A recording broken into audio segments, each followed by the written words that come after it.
बिस्मिल्लाहिर्रहमानिर्रहीम। अस्सलाम वालेकुम नाज़रीन, मैं अहमद फ़वाद हूँ और आप मेरा यूट्यूब चैनल देख रहे हैं।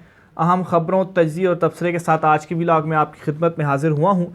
4 ख़बरें हैं जो मैंने आपके साथ शेयर करनी है। सबसे पहली और बड़ी ब्रेकिंग न्यूज़ ये है कि चीफ़ जस्टिस कादी फ़ाइज़ ईसा आपकी जानिब से बड़ी देर कर दी गई है, क्योंकि जस्टिस मंसूर अली शाह ने बड़ा इख्तलाफी फ़ैसला जारी कर दिया है। अहम और एक्सक्लूसिव तफसीलात हैं। सुप्रीम कोर्ट ऑफ पाकिस्तान में एक मरतबा फिर से जो मैदान है वो लग चुका है। कुछ तफसीलात आपके साथ शेयर करूँगा। अडयाला जेल को नोटिस और इमरान खान साहब की इस्तदा मंजूर, इस पर भी कुछ अहम तरीन तफसीलात हैं। और साथ ही साथ इलेक्शन कमीशन ऑफ पाकिस्तान से भी 2 बड़ी ख़बरें हैं, वो भी आपके साथ शेयर करेंगे, क्योंकि इलेक्शन के हवाले से एक बड़ा जो बयान है वो इलेक्शन कमीशन की जानिब से सामने आ चुका है। तो आगाज़ करते हैं सबसे पहले इमरान खान साहब से।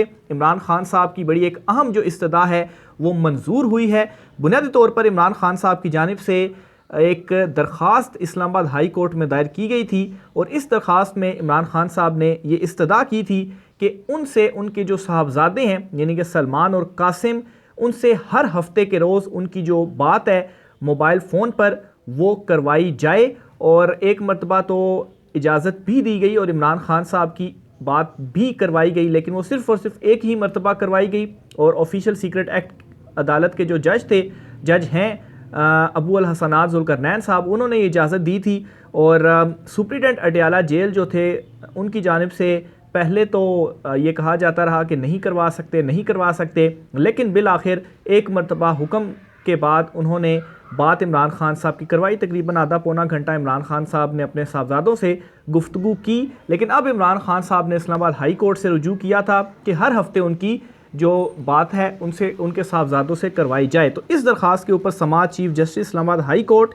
आमिर फ़ारूक साहब की जानिब से की गई है। और इस पर नाजरीन एक डेवलपमेंट ये हुई है कि सुप्रीडेंट अडयाला जेल को जो नोटिस है वो जारी कर दिया गया है, यानी कि इमरान खान साहब की इनिशियल स्टेज के ऊपर जो दरख्वास्त थी इसे काबिल समाअत करार दिया गया, उनकी इस्तदा मंजूर की गई और नोटिस जारी किए गए। और अब जो नोटिस हैं उनके ऊपर अडयाला जेल के जो सुप्रीडेंट हैं वो आकर जवाब देंगे, और इसमें मोस्ट प्रॉबली लग यही रहा है कि इमरान खान साहब को ये जो इजाज़त है वो मिल जाएगी। तो ख़बर नाज़रीन आपके सामने मैं रखता हूँ। ऑफिशियल सीक्रेट एक्ट खसूसी अदालत में वकील शराज अहमद रांझा ने इमरान खान की हर हफ्ते टेलीफोन पर बेटों से बात कराने की दरख्वास्त दायर की। अच्छा, माज़रत चाहता हूँ, वो मैं इस्लामाबाद हाई कोर्ट और चीफ जस्टिस आमिर फ़ारूक साहब का बता दिया।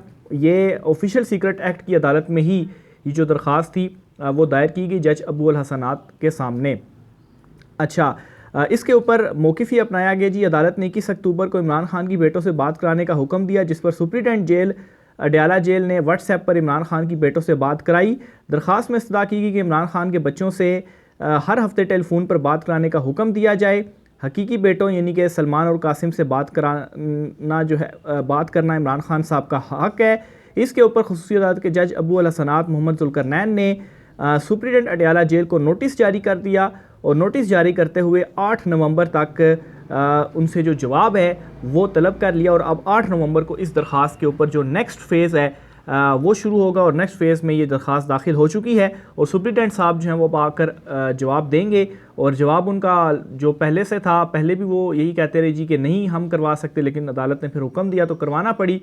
तो बहरहाल अब भी यही लगता है कि वो आकर यही कहेंगे कि नहीं करवा सकते, लेकिन फिर अगर अदालत की जानिब से हुक्म आ जाता है तो फिर हर हफ्ते उनको जो बात है इमरान खान साहब की उनके साहबजादों से करवाना पड़ेगी। दूसरी तरफ नाज़रीन, सुप्रीम कोर्ट ऑफ पाकिस्तान से बड़ी खबर ये है कि जस्टिस मंसूर अली शाह की जानिब से नैब तरमीम का जो केस था इसमें इख्तलाफी नोट जारी किया गया है। बड़ा ये अहम इख्तलाफी नोट था, क्योंकि यही जो केस है इसमें जो अपील वफाकी हुकूमत ने दायर कर रखी है, इस अपील में चीफ जस्टिस कादी फ़ाइज़ ईसा ने अपनी सरबराही में 5 रुकनी जो बेंच है वो भी तश्कील दिया हुआ है। अब ये नोट क्यों इम्पोर्टेंट है और कैसे इस नोट के आने के बाद आप कह सकते हैं कि चीफ जस्टिस उमर अता बंदयाल ने जो अक्सरती फ़ैसला दिया था और नैब तरामीम का लदम करार दी थी, वो फ़ैसला उड़ने जा रहा है और वापस ये नैब तरामीम जो हैं वो बहाल हो जाएंगी। लेकिन अगर ये नैब तरामीम बहाल भी की जाती हैं तो नवाज़ शरीफ को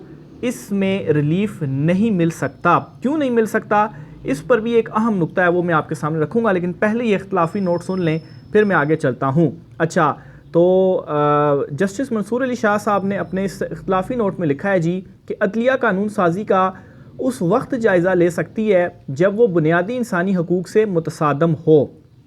यानी कि उनका कहने का मतलब ये था कि ये नैब तरमीम बुनियादी इंसानी हकूक़ से मुतसादम नहीं थी। अच्छा, मज़ीद उन्होंने अपने नोट में ये लिखा है कि अक्सरियत की आवाज़ ताकत की फ़तह हो सकती है और अदालत के वक़ार को कम करने के बजाय बढ़ाता है। यानी कि जो पार्लियामेंट है अदालत को हंगामा आराई से बाला और बदलती सियासत से बेनियाज होकर जमहूरियत के मुस्तकबिल पर निगाहें जमानी चाहिए। सियासी जमातों के बरक्स अदालतों को अवामी हमायत हासिल करने की ज़रूरत नहीं, अदालतों को आइन और कानून के मुताबिक फ़ैसला करना चाहिए, भले अवामी जज्बात इनके ख़िलाफ़ हों। अच्छा, मज़ीद वो लिखते हैं जी कि दरख्वास्त गुजार नैब तरमीम को अवामी मफाद के बरक्स साबित करने में नाकाम रहा। अदलिया कानून साजी का उस वक्त जायज़ा ले सकती है जब वो बुनियादी इंसानी हकूक़ से मुतसादम हो। कानून साजों के मफाद को सामने रखकर कानून साजी जांचना पार्लियामेंट और जमहूरियत को नीचा दिखाने के मुतरादिफ है। दरख्वास्त गुजार नहीं बता सका कि अवामी ओहदा रखने वालों का फौजदारी कवानीन के एहतसाब कैसे बुनियादी हक है, जबकि नैब तरमीम के हवाले से दरख्वास्त गुजार के बुनियादी हकूक़ का मौक़िफ़ गैर यकीनी है। अगर दरख्वास्त गुजार के बुनियादी हकूक़ से मुतल्लिक़ ऐसा मौक़िफ़ तस्लीम किया गया तो पार्लिमान के लिए किसी भी मौजू पर कानून साजी मुश्किल होगी। अदलिया को इस वक्त तक तहम्मुल का मुज़ाहरा करना चाहिए जब तक आइनी हदूद की खिलाफ वर्जी ना हो। तो ये उन्होंने फ़ैसला दिया और उनके मुताबिक तो उन्होंने ये जो दरख्वास्त थी इसको रिजेक्ट ही किया। अब नाज़रीन, जस्टिस मंसूर अली शाह के हवाले से तासुर है, ये उस ग्रुप से हैं चीफ जस्टिस काजी फ़ाइज़ ईसा वाले, और हम ख्याल बेंच आप कह सकते हैं। और अब भी जो बेंच बना है इसी फ़ैसले को जो चैलेंज किया गया, क्योंकि अक्सरियती फ़ैसला था, जस्टिस मंसूर अली शाह तो उसमें उन्होंने इख्तलाफ किया था, लेकिन 2-1 से ये फ़ैसला आया था और मंसूर अली शाह साहब ने उससे इख्तलाफ किया था, तो अक्सरियत की बुनियाद पर वो कलअदम हो गई थी। लेकिन अब जो 5 रुकनी बेंच चीफ जस्टिस काजी फ़ाइज़ ईसा ने बनाया वो भी हम ख्याल समझा जाता है। और इस इख्तलाफी नोट के आने के बाद जो मेरी ऑब्जर्वेशन है या प्रेडिक्शन है, तो ये जो नैब तरामीम है जो कलअदम करार दी गई हैं, चीफ जस्टिस उमर अता बंदयाल साहब का जो फ़ैसला है वो अब वापस रिवर्स होने जा रहा है और ये नैब तरामीम वापस बहाल होने जा रही हैं। लेकिन आपको याद होगा कि practice and procedure act case में जस्टिस याया अफरीदी साहब ने ख़ास तौर पर और वहाँ पर जो एक फ़ैसला आया था कि जो प्रैक्टिस एंड प्रोसीजर एक्ट है इसमें अज़ खुद नोटिस के ऊपर अपील जो दायर की जा सकती है वो इस फैसले के बाद की जा सकती है। यानी कि ये नहीं कि पिछले फैसलों के ऊपर भी की जा सकती है। पिछले फैसलों से मुराद कि नवाज़ शरीफ का केस भी था, तो ये नहीं था कि प्रैक्टिस एंड प्रोसीजर एक्ट के बाद नवाज़ शरीफ भी अब अपील दायर कर सकेंगे। तो ये बड़ा इंपॉर्टेंट उसमें नुक्ता था जो कि जिसमें अक्सरियत के साथ ये जो नुक्ता था वो तस्लीम किया गया था उस फैसले के अंदर भी। तो अब ये जो फैसला है चूँकि ऑलरेडी उस पर ये तय कर दिया गया है, जो मुझे मेरी समझ के मुताबिक ऑलरेडी ये तय कर दिया गया है कि फ़ैसला जब आया प्रैक्टिस एंड प्रोसीजर का तो उसके बाद जो केसेस होंगे अज़ खुद नोटिस के उनमें अपील का राइट होगा, यानी कि उससे पहले वालों में नहीं होंगे। या वो केसेस जो 30 दिन चुके होते हैं आप अपील दायर करने के, तो इस फैसले के बाद अगर कोई फ़ैसला 30 दिन पहले या 28 दिन पहले भी आया तो उसके पास भी 2 दिन हैं अपील के लिए, तो वो भी दायर कर सकता है। लेकिन 30 दिन पहले से जितने भी मुकदमात हैं उनमें अपील नहीं हो सकती। तो सेम इसी तरह से अगर ये नैब तरमीम वापस रिवर्स भी होती हैं तो फिर ये जो नैब तरामीम होंगी उनमें ये होगा कि नैब तरमीम आने के बाद के जो केसेस हैं उनमें कोई फ़ायदा हो सकता है, लेकिन उससे पहले के जो केसेस हैं नवाज़ शरीफ के या बाकियों के भी, तो ये जिस तरह से ये नैब तरमीम के बाद सारे केसेस वापस हो गए थे तो उनको फिर नहीं हो पाएगा। तो ये इसमें जो है वो एक इम्पॉर्टेंट पॉइंट है जिसके ऊपर मुझे लग रहा है कुछ ना कुछ इस हवाले से टेक्निकली जो चीज़ है वो सामने आएगी और शायद नवाज़ शरीफ को इस चीज़ का फ़ायदा ना हो सके। तो बहरहाल इसमें देखते हैं कि अदालत इस नुक्ते के ऊपर किस तरीके से देखती है और क्या इस मामले के ऊपर वो जो फैसला वो सुनाते हैं, क्योंकि ज़ाहिर सी बात है वो फिर उसमें भी यही चीज़ की गई, तो इस केस में भी अगर इस एंगल को देखा जाए तो ये भी एक बड़ा वैलिड एंगल एटलीस्ट मुझे लगता है। बहरहाल इसमें अब जो बेंच भी बना है 5 रुकनी, वो इसी वीक में समाअत करेगा और उसमें देखेंगे हुकूमती जो अपील है वो इसमें आए हुए हैं, वो क्या अपना जो मौक़िफ़ है वो अपनाते हैं। अच्छा, चीफ़ इलेक्शन कमिश्नर साहब की जानिब से एक अहम बयान कहें सामने आया इलेक्शन कमीशन की तरफ से, और ये कहा गया जी कि 30 नवंबर तक हल्का बंदियाँ मुकम्मल कर ली जाएंगी, हल्का बंदियों का काम ख़त्म हो जाएगा और उसके बाद शेड्यूल फिर दे दिया जाएगा। नवंबर के बाद फिर दिसंबर और जनवरी और जो इलेक्शंस हैं वो अपने वक्त पर होंगे। अच्छा, अब अपने वक्त पर होंगे वो कहते हैं, तो वक्त पर होने का मतलब तो ये था कि असेंबली डिज़ोल्व होने के 90 डेज़ के अंदर इलेक्शन होने चाहिए, तो तब वो वक्त पर हैं। तो अब किस तरह से वक्त पर होंगे? तो अब वक्त पर इस तरह से कि ऑलरेडी जो जनवरी के एंड में एक तारीख सामने आ रही है, तो वो वाला वक्त है जिस वक्त में इलेक्शन होंगे। तो ये एक इम्पॉर्टेंट बयान है उनकी जानिब से दिया गया है। और फिर साथ ही साथ इसको एक और नुक्ते के साथ भी अगर मिलाकर देखा जाए तो पंजाब कैबिनेट ने 4 माह का जो बजट है उसकी मंजूरी दी है कि 4 माह का जो बजट है वो पेश किया जाए, या यही जो हुकूमत है काबीना की वो उस बजट के ऊपर ये पेश कर दे, क्योंकि बजट पेश कर दिया गया था पीडीएम हुकूमत की जानिब से। तो फिर अब पंजाब का ये मामला है कि 4 माह का अगर ये दिया गया है तो अभी आप देख लें कि ये है नवंबर, दिसंबर और जनवरी, और फिर जनवरी के एक आधा महीना और मिला लें तो फरवरी का भी बन जाता है। तो इससे भी यही चीज़ निकल रही है कि अगर इलेक्शंस हो जाते हैं जनवरी के आखिर में और फिर उसके बाद ज़ाहिर-सी बात है हुकूमत बनती है, वज़ीर-ए-आज़म हल्फ लेता है, तो 10, 12, 15 रोज़ इसमें निकल जाते हैं। तो बजट को भी इस हिसाब से उन्होंने रखा है कि इनको फिर यानी कि मालूम इलेक्शन की के हवाले से इन्होंने रखा है कि उस टाइम फिर नई हुकूमत जो भी होगी बनेगी वो आ जाएगी, तो उस टाइम तक जो बजट है वो देना चाहिए। तो इस चीज़ को भी अगर देखा जाए तो ये जो 28 जनवरी कहें या जनवरी के आखिर में की कोई तारीख़ कहें या फरवरी के शुरू में कोई तारीख़ कहें, तो इस एंगल ये भी एक चीज़ इससे कन्फर्म हो रही है कि जनवरी या फरवरी, जनवरी के आखिर में या फरवरी के शुरू में जो इलेक्शंस हैं वो हो रहे हैं।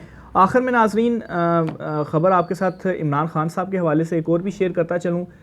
इलेक्शन कमीशन ऑफ पाकिस्तान ने तौहीन इलेक्शन कमीशन में इमरान खान साहब को पेश करने का कहा था और इंतज़ामिया को, पुलिस को कहा था जी कि इमरान खान साहब को पेश किया जाए इलेक्शन कमीशन में और सिक्योरिटी वगैरह दी जाए। तो इस पर पहले तो इनकार किया गया कि इमरान खान साहब को सिक्योरिटी थ्रेट्स वगैरह तो पेश नहीं किया जा सकता, लेकिन अब ये खबर सामने आ रही है कि वज़ारत दाखिला जो है उन्होंने ये फ़ैसला किया है कि इमरान खान साहब को इलेक्शन कमीशन ऑफ पाकिस्तान में जो नेक्स्ट हेयरिंग होगी उस हेयरिंग में पेश किया जाएगा, निगरान वज़ारत दाखिला जो है।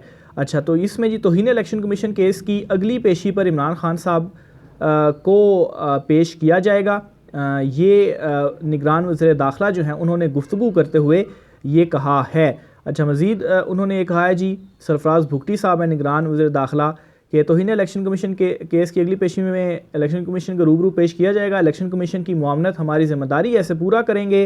इलेक्शन कमीशन आईनी इदारा है, उनका एहतराम करते हैं। उन्होंने कहा कि इलेक्शन कमीशन जितनी ट्रांसफ़र पोस्टिंग का कहा हमने किया। अच्छा, एक तरफ तो ये कह रहे हैं जी कि इलेक्शन कमीशन की मुआवनत उनकी ज़िम्मेदारी है, तो इमरान खान साहब को इलेक्शन कमीशन में पेश करेंगे, लेकिन इमरान खान साहब को जो खसूसी अदालत है जुडिशल कम्प्लेक्स में, वहाँ पर नहीं पेश करना। वहाँ पर जो समातें हैं ऑफिशियल सीक्रेट एक्ट के तहत जो मुकदमा है वो अडयाला जेल में ही चलाया जा रहा है, तो यहाँ पर आप जो है वो पेश कर रहे हैं। तो बहरहाल ये मुकदमा इमरान खान साहब के ख़िलाफ़ तौहीन इलेक्शन कमीशन का था, तो इसमें इसलिए कहा जा रहा है जी कि पेश करें कि इमरान खान साहब के ऊपर इस केस में भी जो फ़र्द जुर्म है वो आयद की जाए। तो इसकी नेक्स्ट पेशी की अभी तारीख़ तो नहीं है मेरे पास, लेकिन यह है कि नेक्स्ट पेशी जो भी होगी तो उसमें यह फ़ैसला किया गया कि इमरान खान साहब को पेश करेंगे। तो ये आज की अहम तरीन कुछ तफसीलात थी।